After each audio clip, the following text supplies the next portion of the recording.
ನಮಸ್ಕಾರ ವೀಕ್ಷಕರೇ, ನೀವು ನೋಡ್ತಾರ ಸಾಮ್ರಾಟ್ ನ್ಯೂಸ್. ನಾನು ನಿಮ್ಮ ನರ್ಸಿಂಗ್ ಸಾಮ್ರಾಟ್. ಇವಾಗ ನೀವು ನೋಡ್ತಿರೋ ವಿಡಿಯೋ ದೃಶ್ಯ ಬೀದರ್ ನಗರದ ಡಾಕ್ಟರ್ ಬಾಬಾ ಸಾಹೇಬ್ ಅಂಬೇಡ್ಕರ್ ಅವರ ಸರ್ಕಲ್. ಡಾಕ್ಟರ್ ಬಾಬಾ ಸಾಹೇಬ್ ಅಂಬೇಡ್ಕರ್ ಅವರ ಸರ್ಕಲ್ ಹತ್ತಿರ ಸಾಕಷ್ಟು ಮಂತ್ರಿಗಳು, ಸಾಕಷ್ಟು ಸಂಸದರು ಹಾಗೂ ಜಿಲ್ಲಾ ಉಸ್ತುವಾರಿ ಮಂತ್ರಿಗಳು, ಜಿಲ್ಲೆಯ ಶಾಸಕರು ಹಾಗೂ ಬೀದರಿನ ಶಾಸಕರು ಇಲ್ಲಿ ಡಾಕ್ಟರ್ ಬಾಬಾ ಸಾಹೇಬ್ ಅಂಬೇಡ್ಕರ್ ಅವರ ಪುತ್ಥಳಿಗೆ ಬಂದು ಹೂಮಾಲೆಯನ್ನು ಹಾಕ್ತಾರೆ.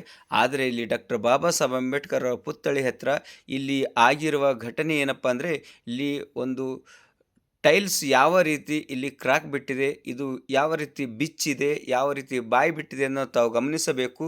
ಇದನ್ನು ಯಾರಾದರೂ ಇಲ್ಲಿ ಡಾಕ್ಟರ್ ಬಾಬಾ ಸಾಹೇಬ್ ಅಂಬೇಡ್ಕರ್ ಪುತ್ಥಳಿ ಹತ್ರ ಬಂದು ಹೂಮಾಲೆ ಹಾಕುವ ಸಂದರ್ಭದಲ್ಲಿ ಅಥವಾ ಸಾರ್ವಜನಿಕರು ಯಾವ್ದಾದ್ರು ಇಲ್ಲಿ ಬಂದು ಪ್ರಾರ್ಥನೆ ಮಾಡುವ ಸಂದರ್ಭದಲ್ಲಿ ಯಾರಿಗಾದರೂ ಇವರ ತಲೆ ಮೇಲೆ ಬಿದ್ದು ಇವರಿಗೆ ಏನಾದರೂ ಪೆಟ್ಟಾದರೆ, ಯಾವುದಾದ್ರೂ ಅನಾಹುತ ಆದರೆ ಯಾರು ಹೊಣೆಗಾರರು ಎಂದು ನಮ್ಮದೊಂದು ಪ್ರಶ್ನೆ ಆಗಿಬಿಟ್ಟಿದೆ.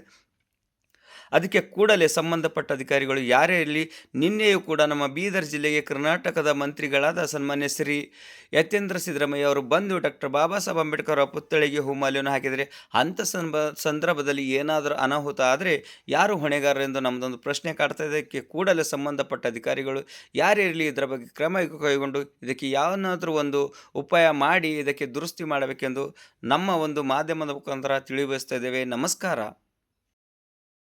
ಸಂವಿಧಾನ ಶಿಲ್ಪಿ ಡಾಕ್ಟರ್ ಬಾಬಾ ಸಾಹೇಬ್ ಅಂಬೇಡ್ಕರ್ ಅವರಿಗೆ,